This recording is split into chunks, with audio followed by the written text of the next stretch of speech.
Praise the Lord. இயேசுவில் பிரியமானவர்களே, உங்கள் ஒவ்வொருவரையும் ஆண்டவர் இயேசுவின் இனிய நாமத்தினால் வாழ்த்துகிறேன், வரவேற்கிறேன். புது வருட வாழ்த்துக்களையும் மகிழ்வுடன் கூறுகிறேன்.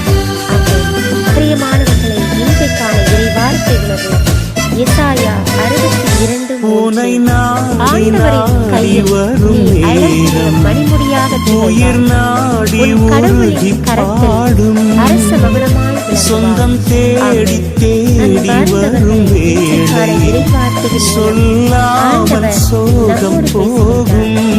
அவருடைய கரங்களில் நாம் மணிமுடியாக அவருடைய கரத்தில் நாம் அரச மகுடமாக என்றும் அன்பில் ஒன்றி வாழ வாழ்க்கும் உந்தன் வார்த்தை உனை நாடி நாடி வரும் நேரம் உயிர் நாடி